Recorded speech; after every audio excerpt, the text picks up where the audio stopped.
Great. Well, welcome everybody. Happy New Year. This is the Planning Commission meeting of January 4th, 2024. And we are in Founders Hall tonight because council chambers, because there's some renovations going on in the council chambers for the audio visual equipment. Anyway, all the council members are here, or at least a quorum is here. I'm sorry, commissioners. All right, thanks, Dennis. The commissioners are here, except that Wendy Fassberg is excused, and we have a new commissioner, Alan Pine, who's I don't see him here yet, but let's hope he joins us. So first, we have on the agenda the Pledge of Allegiance, and maybe Tom, could you lead us in that? The flags are over there. Okay. Right. I pledge allegiance to the flag of the United States of America and to the republic for which it stands, one nation, under God, indivisible, with liberty and justice for all.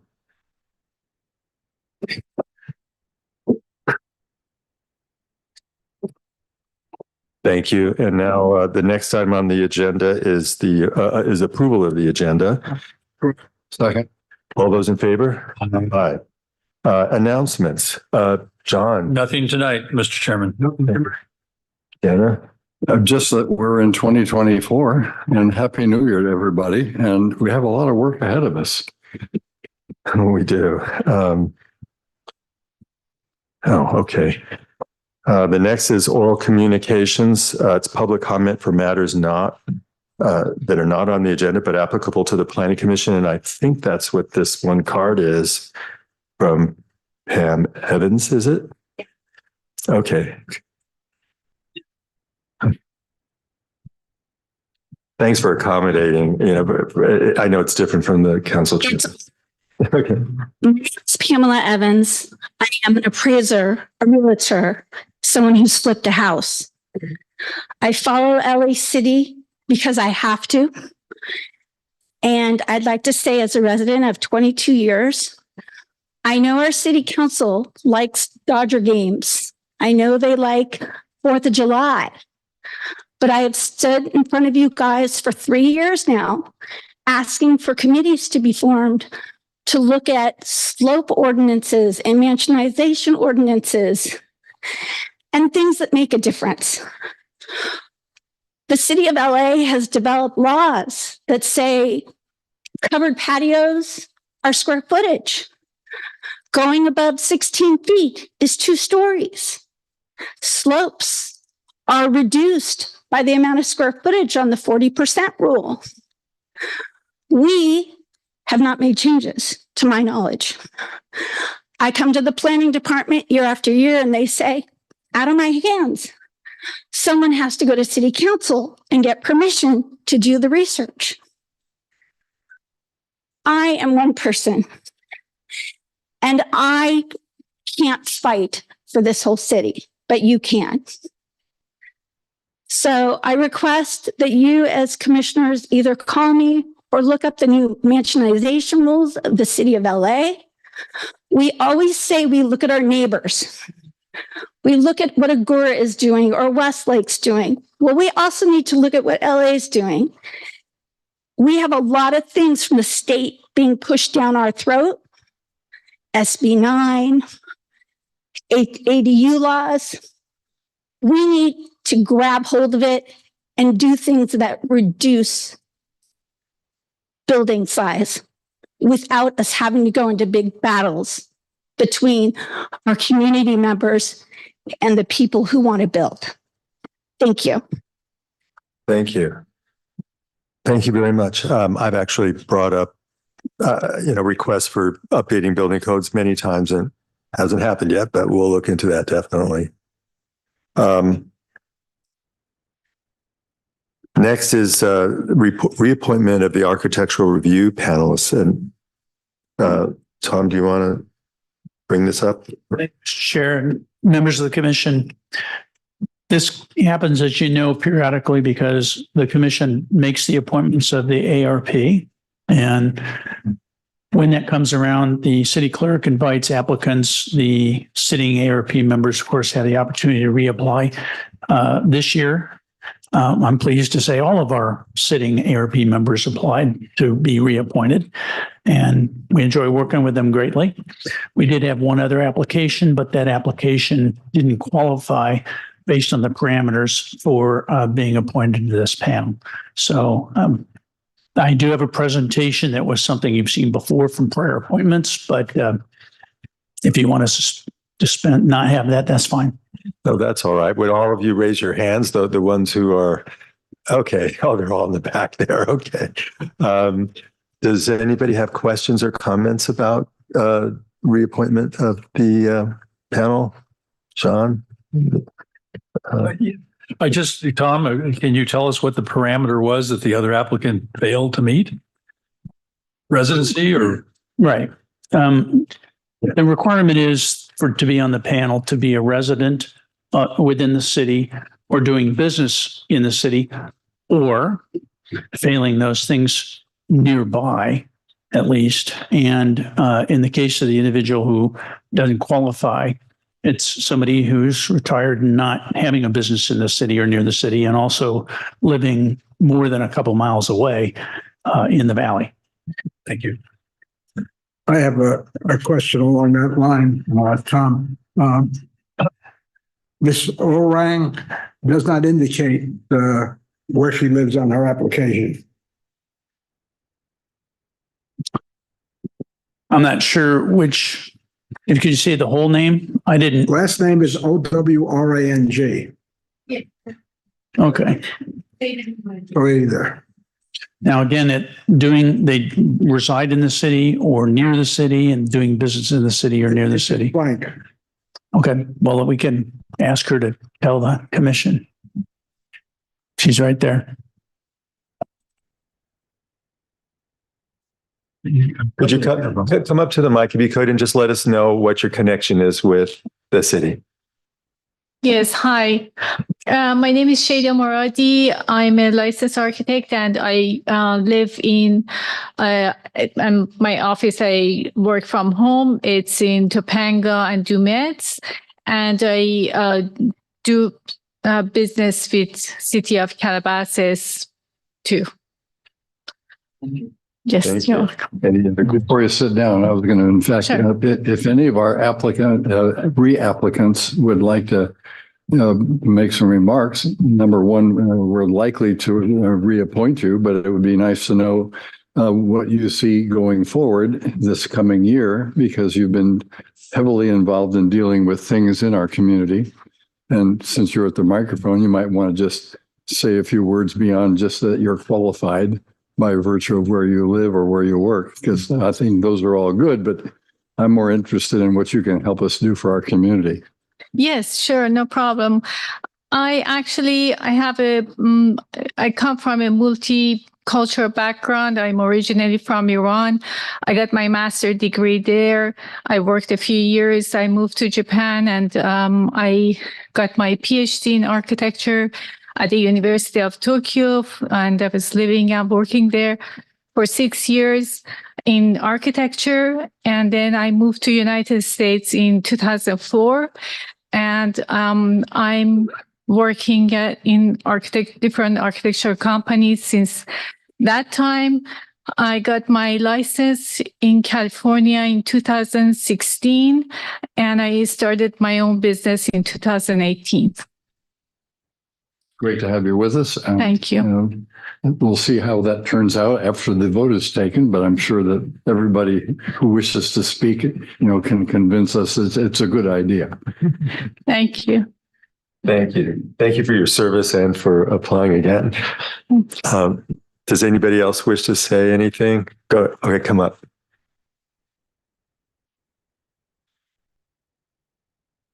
Hi, Will Shepard, longtime Calabasas resident, at least, not compared to maybe Dennis, but I've been on the ARP several times now, currently in the chair. And this is great. This is a really good group. We have a cohesiveness, which is new. So there's some critical things that I would like to address. One is that the value of the time that we spend on the various applications, the time we spend in meetings, it's all volunteer time, and we take it seriously. So oftentimes we will present something or talk to the presenter, or, it's a kind of a give and take. But the recommendations that we make, they don't come lightly. They're professional recommendations. And oftentimes we feel like there's no real power to this group, because power is maybe the wrong word. There's no real effectiveness to this group because we see things that get built that don't look like the things that we approved, or not approved, but recommended for approval to the Planning Commission. I can go into examples, which I won't do. But that is to say that our collective volunteer efforts, professional level, we feel are not as effective when there's no real tangible evidence of something which we might feel is highly important to be integrated into the project, and it doesn't show up. That's something I've talked to several of the staff about, including Michael Klein. We had a great meeting and we sort of worked this out, because basically the ARP feels at times like a checkbox that people go through, that all the contributions that we're giving are just sort of a speed bump on the way to approval. And that's not really effective for you, for the city, for trying to improve the building stock. I'm not sure how we effectively change that, because again, we're not an approving body, we're this recommending body. But I guess to surmise it is to say that we're going to be a lot tougher. We want to say, no, that's not appropriate in this. We want to have the ability to say, no, you can't do that here. This is not the right scale. There's issues with whatever it might be. And we see these things from time to time, and you can see all the nodding heads. There's agreement that sometimes the things that we're presented just shouldn't be, but there's no way that we can deny those. So we will still want to remain effective. We still want to remain on the panel. We think we're helpful, but I'm bringing this up just because it's the first time in a while that I've seen all of you to say that there's kind of there's a lack of effectiveness at times, because it just maybe goes to plan check, maybe gets built, and maybe those things that we thought were critical don't end up happening. So it's not to say that we don't want to keep serving. I think we do, but it's to say that we want to serve in a way which is effective, and sometimes that effectiveness is lost. Make a comment. I'd like to. Are you finished? Sure. I appreciate using the word effectiveness, and looking also for what I consider to be impact. And I think impact, can be accomplished in ways that are conversational and within the authority that's granted by us and to us in order to help the ARP make its evaluations and recommendations to us, because that's what ultimately happens here. So there's nothing to prevent you from including that kind of language and that kind of sentiment, I would say, in the recommendations that you pass along. You have to rule on certain things, I'm sure, according to the requirements by law and by policy and by code in Calabasas. But that doesn't mean that you don't have opinions and can't pass them along. And that is a part of the record, just like everything else that goes into the record that ultimately gets to the council in a resolution from us, or it gets decided here. And it would be very helpful to have as much information and I'll call it effectiveness or impact or sentiment that comes from your professionalism. That's me personally speaking, but I think that there's nothing that I've said that can't be accomplished in the way we're currently structured. I appreciate that, but I think that there's no lack of opinion. Certainly no lack of opinion. There's no lack of wanting to state something. What I see is the after the fact effects of what we say and what gets approved by other bodies and what's ultimately built.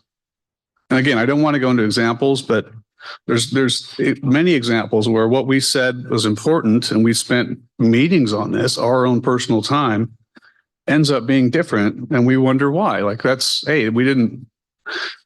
Anyway, so wanted to bring it up to you guys because I think that there's some kind of tool that needs to be created which allows a no to happen at the ARP. Like, no, this is not appropriate.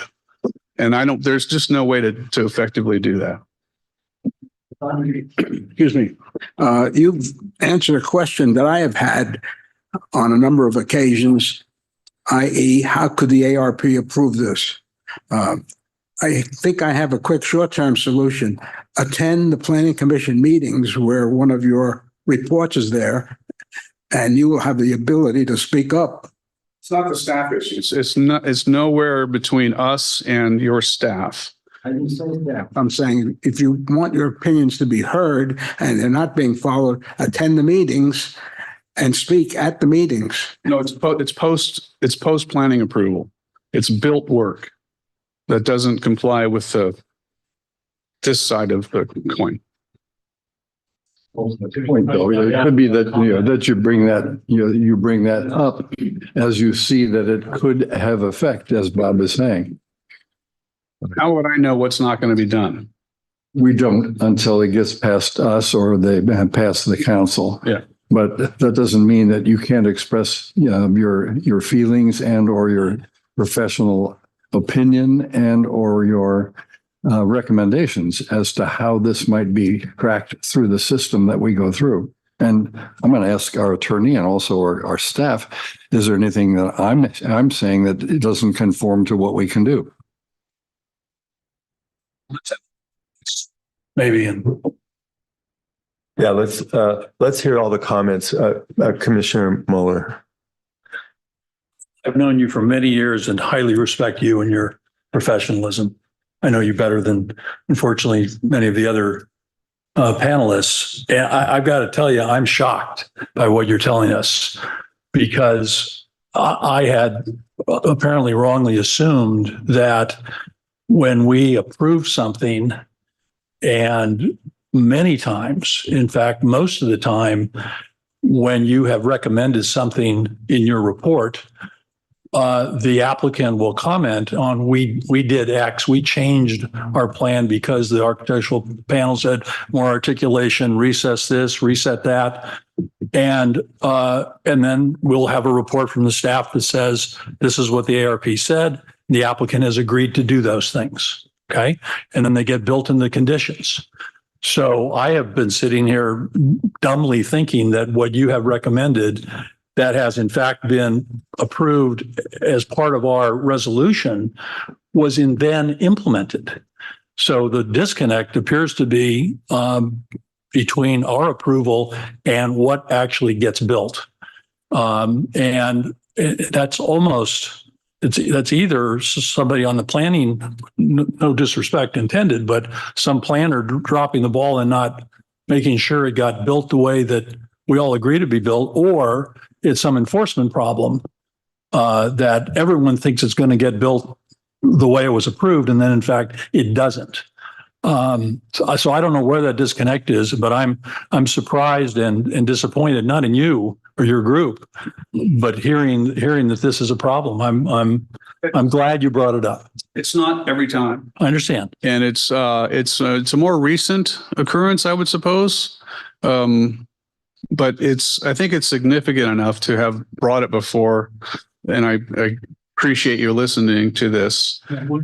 One other point, I've always felt you had the authority to say no, in the sense of saying, we do not recommend this project because, and I've seen that once in a while, but not very often. And to the extent that that is a tool that you have feared you don't have in the toolbox, you have that.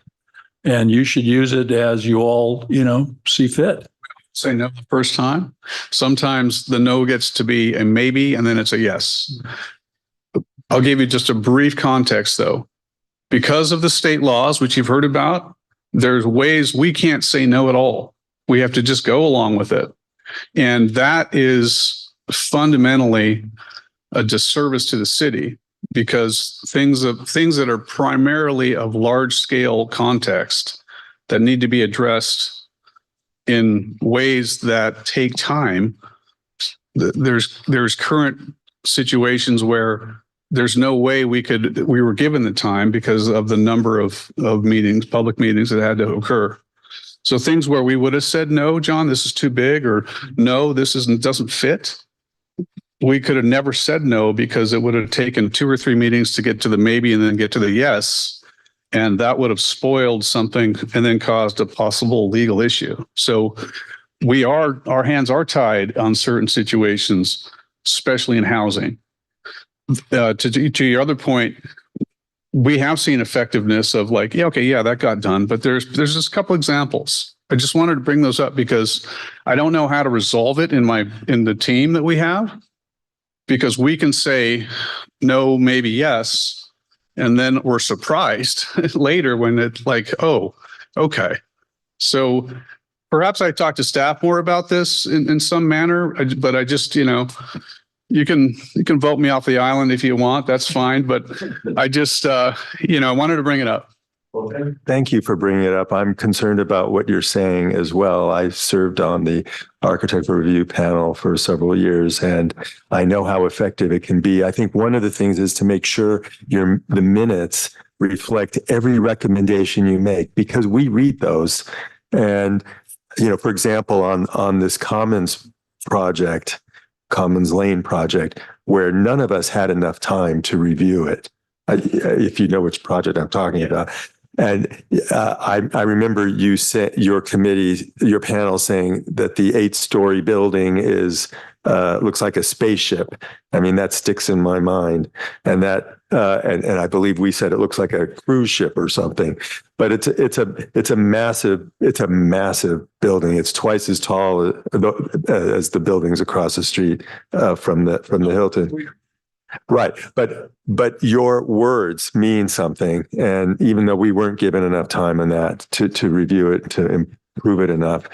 But I think what you do is so important, because design is so important, not just for cell phones and cars, like, Tesla's design is so important, but also cities. And, when I was on that panel, we told Caruso that the Citibank building was not appropriate that they proposed. It was a 2-story gray building that looked like something. It was a nice building, but looked like it belonged in a 19th century city. And it was right up to Commons Way. It blocked the view of the city hall and the library. So we asked them to move it back. We asked them to change the color. And by the way, color is extremely important too. Please comment on colors. I think that's not given enough importance. Tiffany and Veuve Clicquot have colors that no one else in the world can use. It's because it's that important. Anyway, the original Avanti, what's it called? It was called the Village or Il Viaggio. I forgot. It had an Italian name, Il Viaggio or something, before it became Avanti. It was red and green. It was like a dark red and green. And the ARP, we said, no, this is not appropriate for Calabasas. So make comments about the color, make comments about the style and the design and the improvements. There's a house near where Commissioner Leah's house, and you made and I think the ADU rules sort of defeated our efforts to improve it. But we read all your comments about separating the first story from the second story and setbacks and colors and so please continue to do that. I mean, it's just so important to me. Be careful about our agenda. Oh, I'm sorry. Well, I'm just saying that I know I started it in a way. It's really valuable for us to hear from you at this appointment moment, because it does make a difference. I don't think anybody on this board or this kind of commission is going to ask you to leave the island at this point. Thanks for using the phrase. But when you see these kinds of issues, and that's every one of the members of the panel, and in the future for that matter, if there's issues that you feel are being underserved from the community's interest, you have to make sure that you find a way to let us know. Right. So either make sure they're in the minutes, or as Commissioner Leah said, come to the meeting, because Well, the council members also might need to change some policy. You know, it can be if we're recounting history. oh yeah, okay. When we formed the city, Okay. The first one is your public works department. It has no, if you ask the public and the privates to be under the same, aegis of responsibilities, or I don't know if that's the right term. Privately, they have to go through us. Publicly, no approval of aesthetics. You could make anything you want. Dennis, I know you spearheaded that corner. I think it's all turning out great, but there's things that I think, and maybe other people think, could have done a little better aesthetically. So your public works department doesn't have to go through this group at all. And that to me seems like an imbalance of process. So that's the one big one. The second big one is, and I don't know, Tom, we've talked about this. How do we actually say no? Because you guys have crushed it in terms of developing and analyzing it. By the time it gets to us, we can really just push it along a little bit, but we can't really, I don't know that we can say no like we'd like to at some point. So that's probably going to be a policy issue. Yeah, that would go to the council because you are a recommending body as it states in the code, and you're appointed by an appointed body. So in terms of process, you're not really in a position with authority to truly affirm a project or deny it, which saying no does. But to say, no, you need to come back, which you guys do a lot and should, and we're glad for it. We get projects come back and they do what you guys ask, or at least some of it. no, I think mostly it's great. Yeah. Right. So All right. So thank you for letting me talk so long. No problem. But make recommendations then, strong recommendations. So you're strongly opposed to this or that. It might also be worth our while to actually ask the council to check the policies that we're dealing with now that the state and the federal government have changed so many things for all the 482 cities in California. We're not alone. And we do have policy help, from the League of California Cities, from the California Contract Cities Association. We've been presidents of many of these kinds of things as well. And it could be that this is a systemic issue that's not just unique to Calabasas. You look at the suffering going on in Agoura Hills or in Malibu, and we have a council of governments amongst the 5 cities here as well. So we have resources to address some of the issues that we're raising and that you're telling us about, and that staff is saying, thank goodness we do the thorough job that we do, because we don't have a lot of the stuff that's bad that happens in many of the other cities of the state. And that's a legislative matter that might also be something that we can address as well. And the council members can do that, but each of us can do it individually as well. But thank you for bringing it to our attention, at least for me. I'm glad you came up and spoke. And if any of the other members of the panel want to actually introduce themselves, I think it'd be worth our while. Yeah, and there's one other request. I don't know if any of you are familiar with landscape design at all, but we're asked to review them, and sometimes they're really inappropriate. And so, but any input you have on that would be welcome too. And we're also concerned about the environment. So if they're more native plants, that would be more helpful than exotic plants. So I don't see that many recommendations, but some of you may be familiar with that in what you do. And nodding heads, maybe they want to Oh, speak. all right. So come up and speak if you want to say anything and introduce yourselves. And yeah. Hi, I'm Camille Mugardichin-Arman.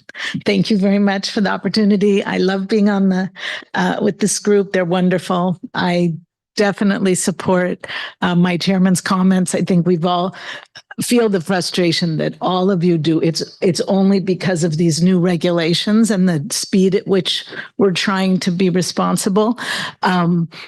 Is just maybe now it's time to have new tools. If we can't use rejecting something and having it come back to us because there's limited number of times that we have a meeting and we have to respect giving everybody else enough time to have their meetings, possibly we could meet as a group if that's appropriate and it's acceptable with you to come up with new tools we could use that will support Calabasas achieving its goals, even though we have these new restrictions from the state that are really what's driving all this. They're making us just say yes or whatever.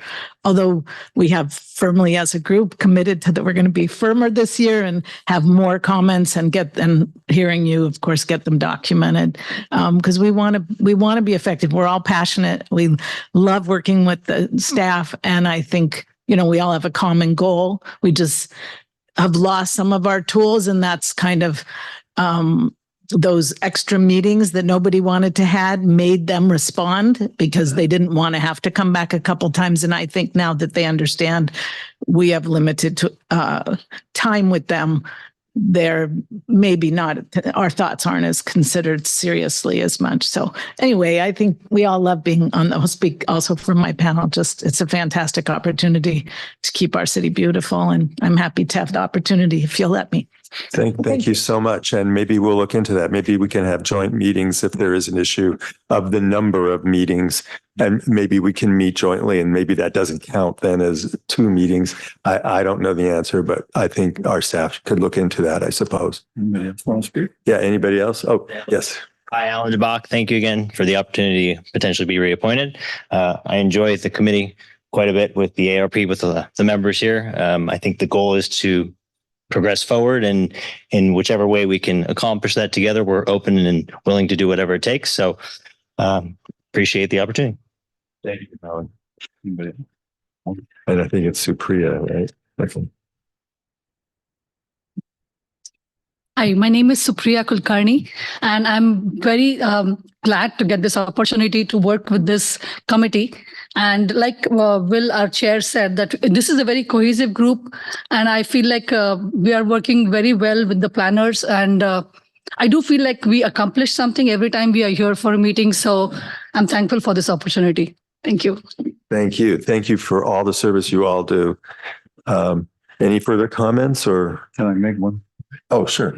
I've been carrying this around. Commissioner Harrison,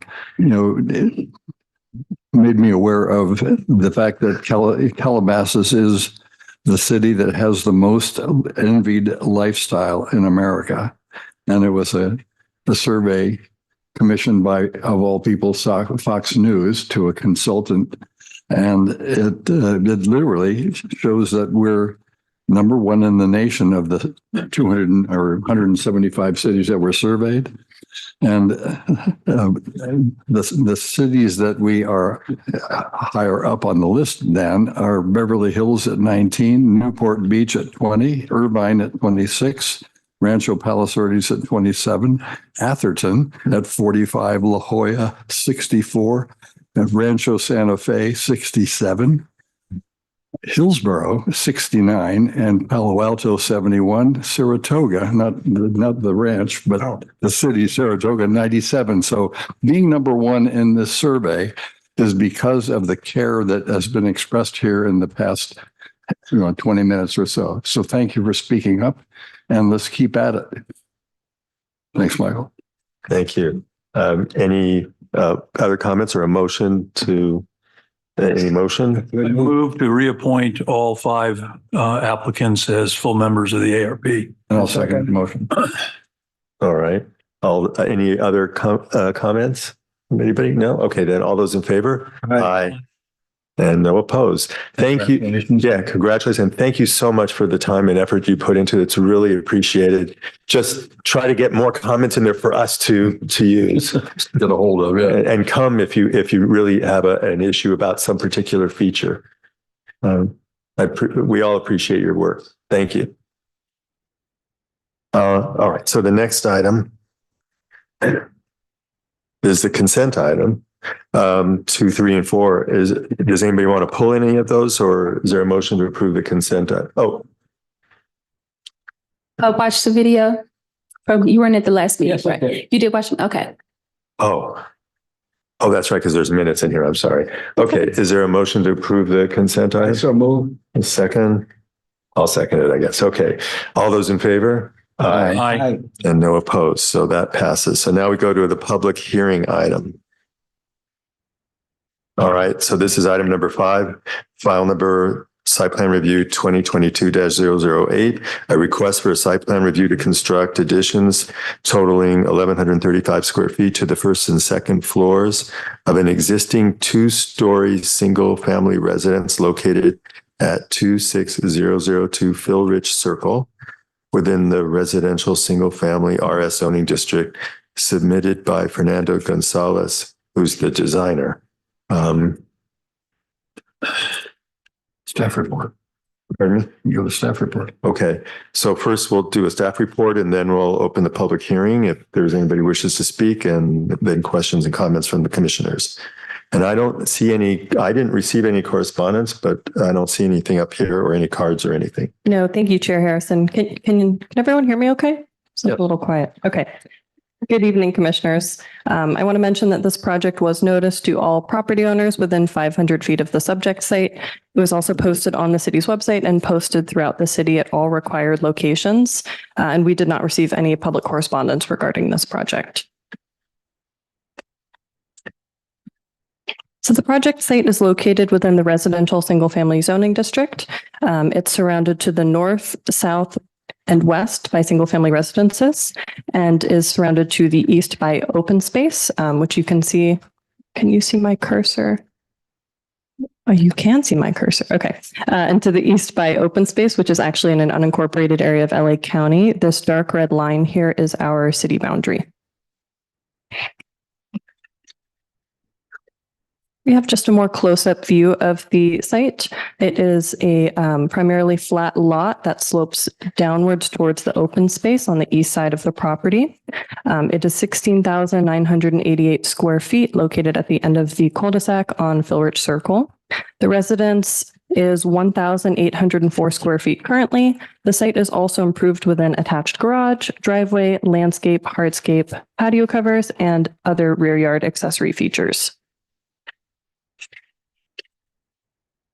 So this slide just shows the house as viewed from the front. The photo on the left is taken from the front yard looking at the house, and then the photo on the right-hand side is taken from the street looking at the house. So before you tonight is a proposal for construction of a 530 square foot addition to the first floor and a 605 square foot addition to the second floor of an existing 2-story single-family residence.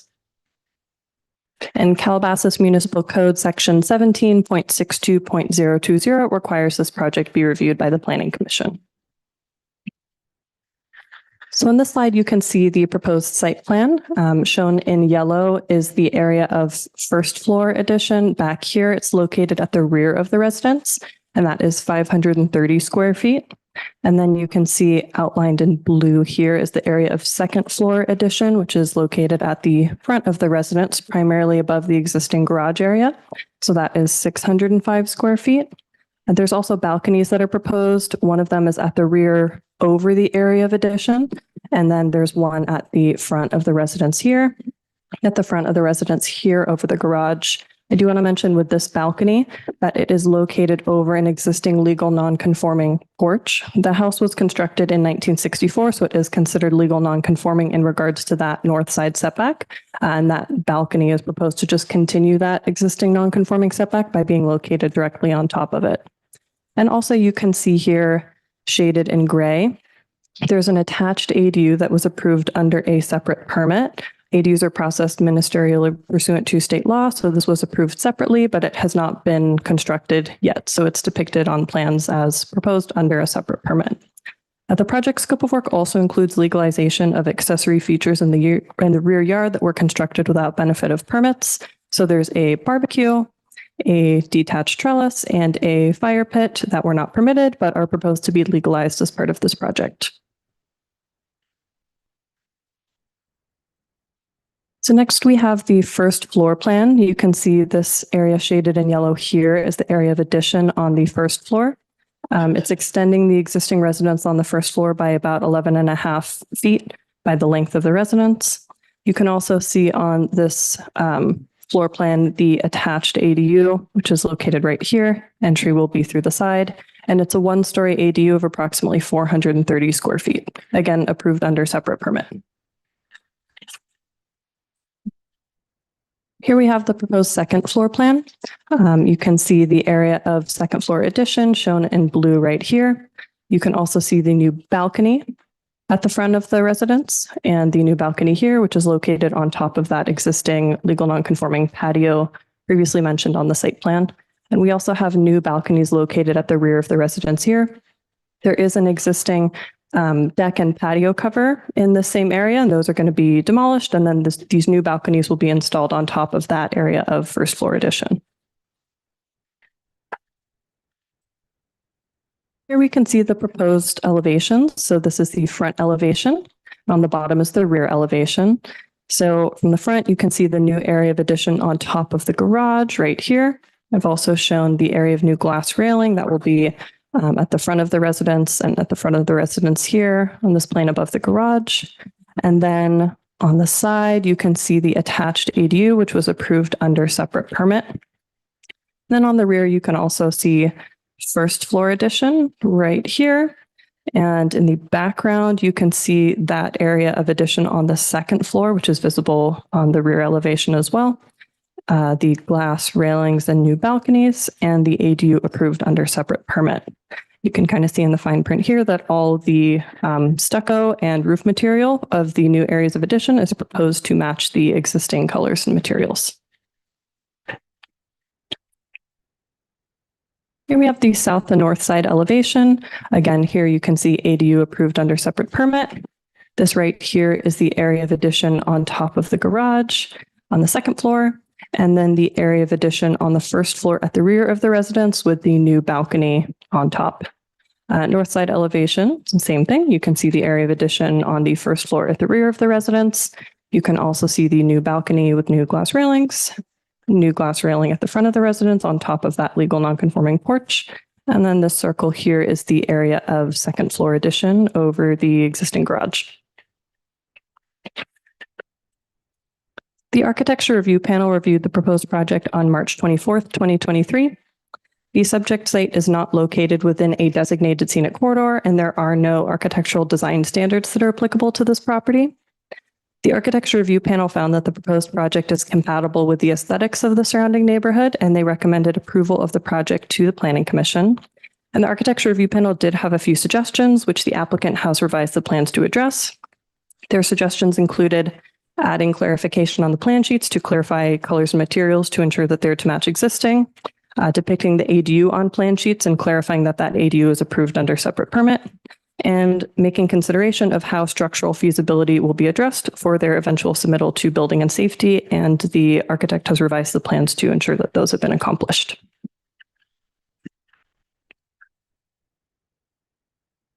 The home size comparison. Home sizes in the vicinity range from 1,753 square feet to 3,021 square feet. Lot sizes in the vicinity range from approximately 7,127 square feet to 19,307 square feet. The average home size in the vicinity is 2,023 square feet, and the average lot size is 11,710 square feet. With the proposed project, the residence will be 2,939 square feet in total, and the lot size is 16,988 square feet.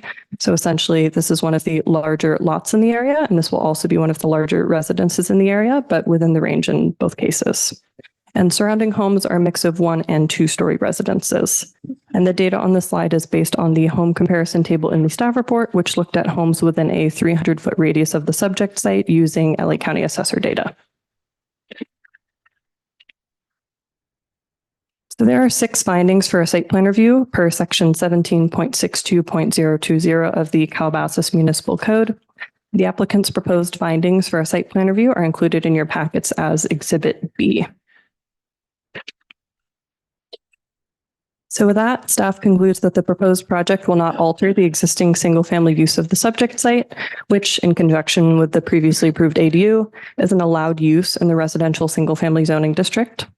that compliance with the applicable development standards is documented within the written staff report. The existing residence is considered legal nonconforming due to the north side setback, and no variance is required for the project.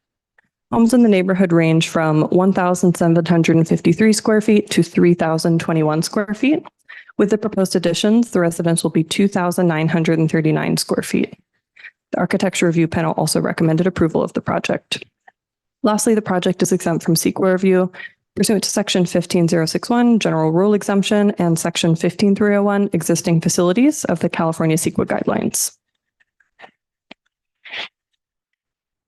So staff recommends that the commission direct staff to prepare a resolution for approval or a resolution for denial of file number SPR-2022-008, inclusive of all required findings to support the resolution. Thank you, and I am available for questions. It looks like I'm the only one available for questions since I don't think we have an applicant in attendance tonight. They may have gotten lost with the new location. Well, I hope not. I think we posted, I think a sign was, or something was posted to We did. people know to come here. But thank you for your report. And we have there's no need to open a public hearing. There's nobody else here and there's no correspondence. So I guess we'll begin with questions from the commissioners. Any? No one on the phone, I assume. I don't believe we have the public hearing open via Zoom. I think the Zoom is just for internal. Do you have any questions? The only question I had was, I'm just curious about this unincorporated LA County property. Is it privately owned? I believe, I don't remember the name of the HOA to the east, but Mountain I View. believe, yes, It's part of the Mountain View. yes. I see. It's not Conservancy property or MRCA property? Its own. It's definitely not. By the HOA. It is not conservancy land, no. No, I'm just curious. Thank you. Just to touch on the point, based on what we heard today from the ARP, perhaps we should stop using the ARP recommends approval, which they said they do not recommend approval. They say it complies, but they do not approve. Oh, I see what you're saying. They're not an approving body. Before. Yeah. Yeah, I so get it. since the ARP is just a recommendation making body, they didn't approve the project. They recommend to the planning commission. That the And planning that commission could be approves. clearly stated reports prospectively. Yes, correct. They don't approve. Okay. Thank you. Any questions, Dennis? Oh, yeah, I have several. I had a similar reaction to John's question about the space to the east of the site, because this does in fact back up to what is Crummer Canyon. And Crummer Canyon was an active issue of the early city of Calabasas, because to the north of Thousand Oaks Boulevard, which at the time was just 2 lanes, that is still in unincorporated LA County, it's my understanding, but we own it. Isn't that right? The park that's in that vicinity, the city owns, that's right. We own it, but it's still not. It's not within the city limits. Right. There are several. You're talking about Gates Canyon Park. I'm talking about Gates Canyon Park. And we have similar circumstances at Alistell Middle School, which is on county property, but is considered Calabasas because it's adjacent, and we do have the rights of way, and we invested a lot of money at the school district in putting in underground utilities at that place. So I'm not raising the issue, as John did not either, and to complain, but if we understand that territory basically from Moreau Road all the way to the Ventura County line is a significant ecological area, number one. It is an SEA as far as I remember, and maybe even EFA, environmentally sensitive habitat area. And we know that we're currently as a community underwriting a very expensive wildlife crossing at Liberty Canyon. This was at one point the territory in which we were expecting that there might be a wildlife corridor, but because it was part of the HOA's property, the specific site, and Gates Canyon was in LA County, we had very little influence other than being next door. So it's not a complaint. It's just to make people aware that things change as we go along. And that's 32 years ago, or maybe 33 now, and maybe even 10 years back from that. This was an area that was very interesting from an environmental and ecological standpoint. That has not changed. Cromer Canyon is still significant.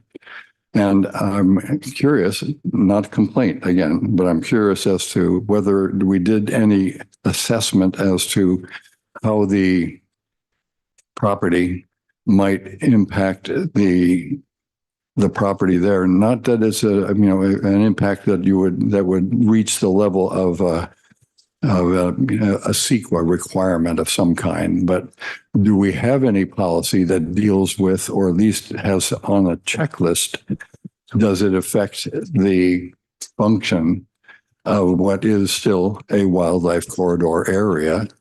And it's the last, between the city of Calabasas and the city of Hidden Hills. Well, this really isn't adjacent to Cromer Canyon because that's on the other side of Mountain View Estates. Well, I think this is on this would be the west side of Mountain View Estates. Right. And Cromer Canyon is more or less on the east side, closer to Hidden Hills. And this is, far from Cromer Canyon, actually. Well, again, I'm not looking to raise an objection at all or complain, but do we have, at least in our studies policy at the planning department level, do we actually consider those kinds of things other than unless they have an impact on CEQA issues that might bring the state down on us, or in the case of the MRCA and Santa Monica Mountains Conservancy, they do have a say here. And we've used that partnership, frankly, to acquire a good deal of the land that's in that territory, even though we don't have it incorporated in our town. Sure. So I was just going to point out that this area we're talking about is within the study area for the city's general plan. Right. Right. So our general plan does identify the open space lands that are even outside the city limits in this case. Identify SEAs and ESHAs? The county does that. So they're identified. We technically are not governed by what policies they enact for that. And that's fine. But we already do our own general plan that identifies basically much of the same territory. Okay. And so we certainly have policies generally. We have an entire, as you know, conservation element. We've been real careful with lighting and with, overhangs and all kinds of stuff.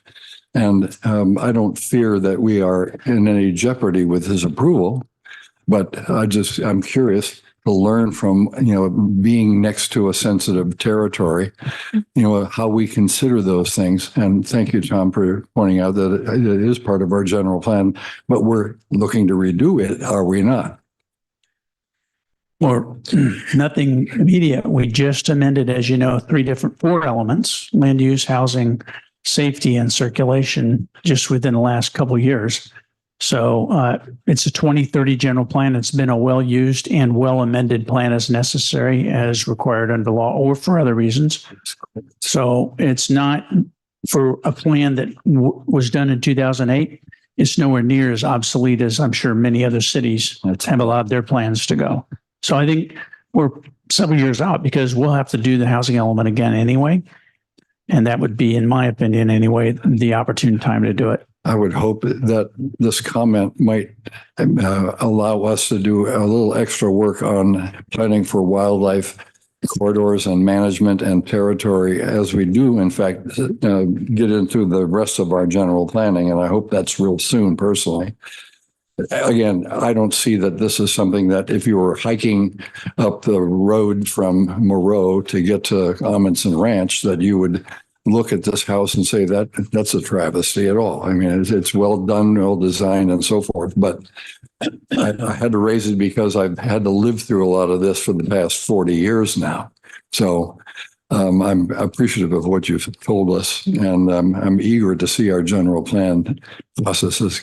And to answer your question, Commissioner Washburn, about the environmental assessment, because of the fact that the areas of addition and the areas of site work are fully within the areas of the site that are already developed currently. You see you can't see my PowerPoint anymore. Sorry. Because of the fact that the areas of addition are, there we go. You Right. can see my cursors. It's on top of the existing garage right here. And then on top of what you can see right here is the patio cover and deck at the rear. Right. So the areas of addition and site work are already within the disturbed areas. We may have looked at something if they were proposing to disturb this natural hillside at the rear of the property, but we didn't do any sort of biological assessment because of the fact that they're not proposing to disturb areas that aren't already disturbed. I understand. Thank you. My other question is about something I've learned tonight just thinking about it. I've been working with another organization dealing with ADA compliant restroom facilities and unisex bathrooms and so forth. And it just struck me because in one of the diagrams or one of the technical drawings, you showed that at least one bathroom is going to be revised. Do we have anything that requires an internal private residence to deal with ADA compliance, not with necessarily up and down stairs, but with just bathroom facilities like grab bars and space enough to turn a wheelchair around in? The building code covers that. It does. Yep, absolutely. I happen to be building a house now and we have to do exactly that. Right. That's good. Well, that's helpful to know. And the last thing is, again, to be educated, the ADU that you showed us is under a separate permit. Can you explain the circumstances of that separation of permit for an ADU? Is it a junior or is it a full ADU? I think we allow up to 1250 and a junior is like 800 square feet or 850, something like that. Junior is up to 500 square feet. Okay. It will be a regular ADU instead of the junior ADU because of the fact that it is fully independent and self-sufficient from the main house. I believe just from conversations with the applicant that they're planning on having family members live inside the ADU. So they wanted to get started on that without having that tied to the larger project at their house. And one other point, this is an existing residence. And I'm bringing this up because I'm sure you all remember you just saw a single family home with an ADU that came before you within the last month and a half. And in that instance, the house and the ADU were one project because they're being built together. Right. And because of that, you reviewed the ADU component along with the single family home. There were some aspects of the ADU you could not require to be changed. The setback, which is established under state law. That's why you couldn't touch that. The size, same thing. But in this case, we already have a house, so the primary use is already there. And when they come to us asking for an ADU, attached or detached, doesn't matter, we have to process it without a public hearing. That was already done. Then we have this project, but they intend to build them the same time.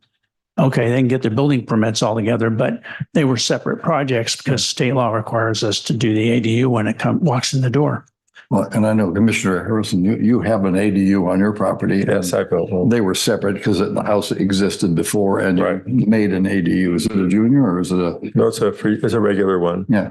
What are the square Junior is footages now of attached a in. junior and The square footage threshold for a junior is up to 500 square feet, and it can share some facilities with the main residence. It has to have its own bathroom, or I'm sorry, it has to have its own kitchenette, but it can share bathroom facilities with the main residence. So there can be some internal connection. An ADU is a fully separate functioning unit that can be, in this case, it shares a wall with the main residence, but in the case that you were mentioning earlier, it can also be a fully detached structure on the property. and And in terms of other square footage thresholds, under state law, for an ADU, we cannot have a zoning standard that gets applied that would prevent that. We have to allow for up to 800. So that's why you see a lot of them at 799. But our ordinance actually allows for up to 1,200. That's what I thought. Yeah. So you're basically, for full ADUs, the most common thing you're going to see is somebody doing 799, because that we have to ministerially approve, or something a little more than that, but not more than 1,200. Does that also then trigger the exactions from the school district, the water district, or any of the other agencies that might, because if you add 500 feet to an existing residence, you get socked with a nice, but upcharge from the water district as an example. And they also do charge by the person for the water budgeting that they have there. So I'm curious as to what does that do to us, if anything? Well, it didn't really affect what we do on a zoning side of things, but the water aspect, it used to be that you had to have separate meters. Most people wanted separate meters. We cannot require separate meters. That law changed. So that makes it a little easier and less costly, because those are high costs, but that's not something we regulate. And does the code of ADA compliance in a bathroom facility also apply then to an ADU under construction? I believe so. I mean, it's fundamental building code. They have grab bars or that sort of thing. We have some, one of your fellow commissioner will know. I don't recall. I wasn't the architect. They have to meet certain basic space standards, lack of thresholds, an ability to put the grab bars in. You don't necessarily, in some cases, have to have the grab bars, but you have to have them to be attached. You can't attach them to non-structural. And you have to be able to accommodate a wheelchair if it's a first floor anyway. Right. So you might have done that. Yeah. That helps me. I learned a lot tonight.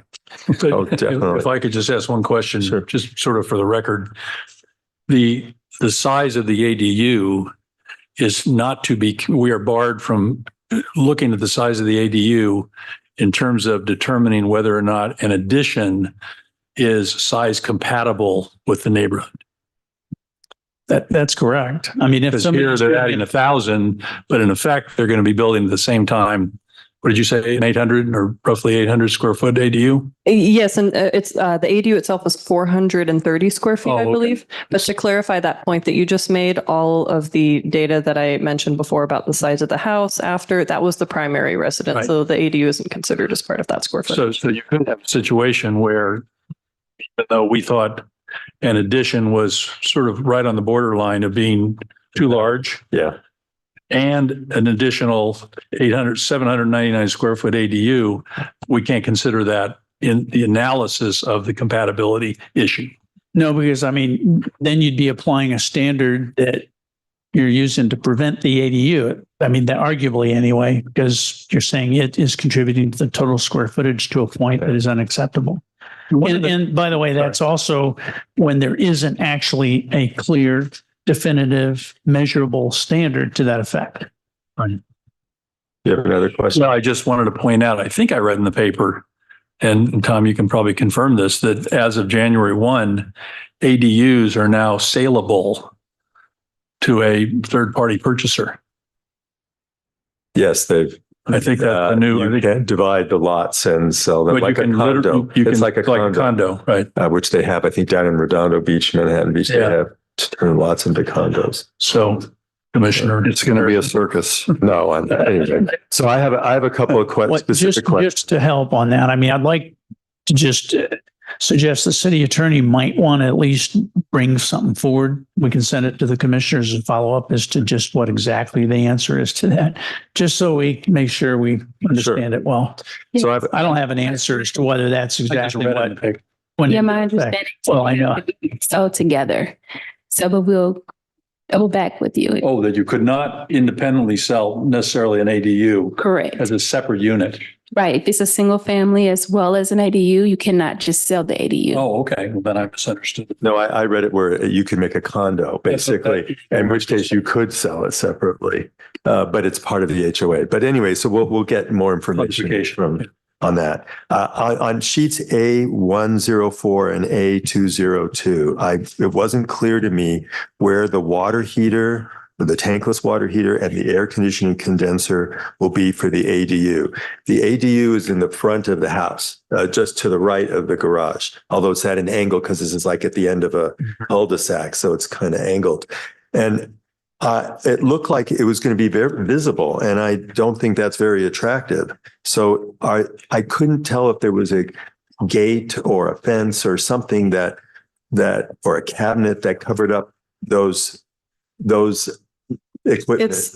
And they're different. Those two sheets are a little different, A104 and A202. It's a little bit small with all the labels and everything on that sheet, but the ADU, since it was approved as part of a separate set of plans with less information about everything else on it, there's definitely a fence.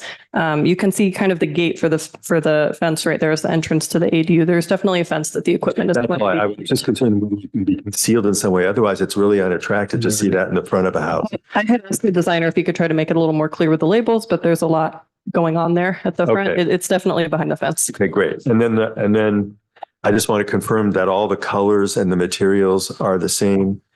I couldn't tell on the plans. These were not the most complete plans that we've seen, before. So is everything still going to be white? I mean, white trim, white walls, and brown roof, or is something changing? Yes, they do say new stucco to match existing. Paint color is muslin white, I believe. Right, but it's some shade of white. Okay. Right. And the roof shingles state to match existing. I think it's shown in one place on each of the elevations. Okay. It wasn't easy to see on these pages. And also the glass balconies, I'm concerned about them, not the ones in the back so much.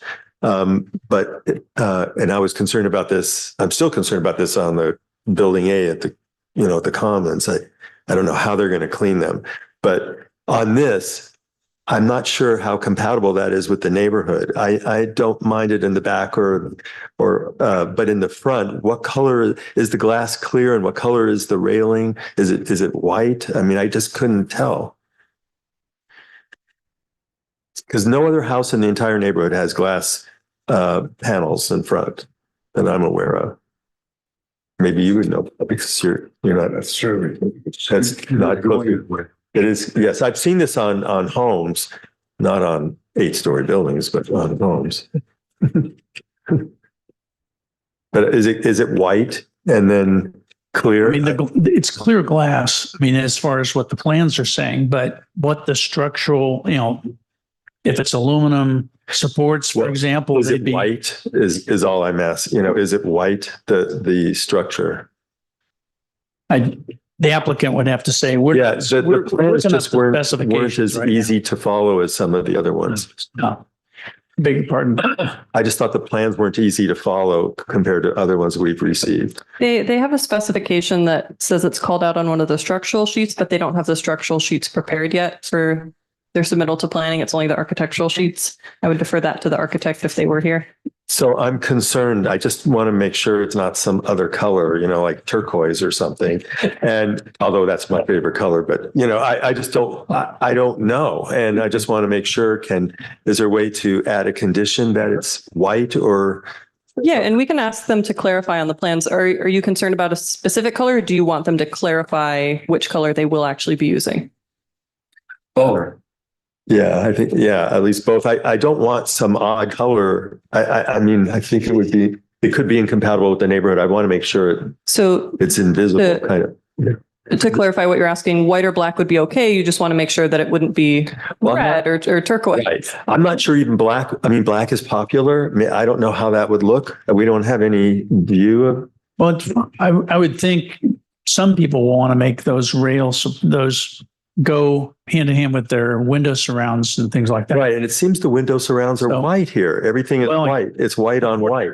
Unfortunately, we don't have the applicant or the architect. I agree. It would be nice. The window surrounds are white. If this is going to be, did you have something? You go ahead. I was just going to say, if this is going to be a motion to recommend a resolution of approval, we can add a condition that says that resolution shall include a condition to ensure that planning staff is satisfied that the structure of the balcony color-wise is consistent with Well, can we just say that it's white also? Well, yeah, but if, Well, it's not. I don't want to limit them. It said muslin, so I mean, The same color white. that's what John's saying. Well, he's saying leave it up to It's staff. consistent with the rest of the house. Oh, I was going to say it's got to be compatible with the colors of the front of the house. Well, but compatible is vague. I mean, the house is all white. It's white on white. I don't know if it's Swiss coffee or. Well, he said it's muslin white, whatever it is, whatever white it is, muslin white. And the roof is a brown, but I just don't want another color. True. I can understand exactly. I mean, for a modern house, for example, you might see stainless steel. Imagine that at this architecture, it'd be very incongruent. If I may, I mean, I like the idea of what Commissioner Mueller suggested, that you would have something that would at least give some ability for staff to work with them on whatever the color is, rather than say it will be this. What if they change their minds and they're doing Swiss coffee? Well, Swiss coffee wouldn't bother me, but a color. It might bother me. Oh, I'm sorry, but you know what I mean. A color, another color, a bright color. Okay. All right. Well, consistent and compatible with, I think. Consistent and compatible. with. I think that's a way of saying it. Yeah. Consistent and compatible. You know, does that be added regardless at this point? And as a condition. Yeah. Yeah, because as you said, if it is stainless steel, that would be strange to me and not compatible with the neighborhood. Discretion with the staff to make sure that they agree with the spirit. So the discussion. Okay, so if you can add that condition, consistent and compatible, as Commissioner Mueller, then I would, I would move approval of this. If you don't even have to close the public hearing. No, there is not. And the Vice Chair seconds. John, you want to make the motion? Oh, I did. I didn't hear it. So any further comment? No. No, I made a motion and Chair did. And the Vice Chair seconded. Any other comments? Nothing from the Youth Council? All right. All those in favor? Aye. And no opposed. So it's the motion is to develop the resolution to come back, but with that extra little. Correct, with the consistent and resolution of approval. Yeah. Right? Okay. Next, we have the director's report, but and I see we have some proposed new residents at 23720 Summit. So. Yes, that is something that will be going to you on the 18th. So that is the one hearing that we're tracking for your next meeting. I did want to cover a couple other things though quickly. And Michael, by the way, apologizes. He was busy with council matters. So first, everybody got to meet Bernicia, right? Venitra. Mm-hmm. Okay, great. No, I'm sorry, I didn't get to meet you. Hello, Commissioner. Will you be joining us at our meeting? Oh, great. Fantastic. Welcome. Thank you. Glad to be here. And then, unfortunately, I also wanted to point out that Angela Georgieff is leaving and her last day is tomorrow. Oh, no. Well, thank you for being here. Where are you going? Actually very sad to leave. I got a job offer with the city of Thousand Oaks. So it's near my house and Poached. yeah. Thank you very much. Thank you. That's why if you come into our offices, you'll find a ball and chain attached to Jacqueline's ankle starting tomorrow. Anyway, that's all I had. Thank you very much. Thank you. And nothing else, any reports from the planning commissioners? No? Well, with that, then I guess we can adjourn to the meeting on January 18th, which is going to be here in Founders Hall still? I'm not sure exactly. The people who might know, or if we're here January 18th, no, we're not. I think that's what the hearing notice I sent out today said. Said Founders Hall? So I hope we're here. That's okay. All right. The item on the agenda is the place that you sent us the story poles on, yes? Yes. And there was an address in that memo, was there not? Yes, it's right on the, Okay. and the read line here is 23720 Summit Thank High- you. up Good. in That's the good. Highlands. Okay. All right, everyone. Thank you. Good evening and see you then. Thank you. Happy New Year. So you've adjourned, Mr. Chair? Adjourned, yeah. Okay.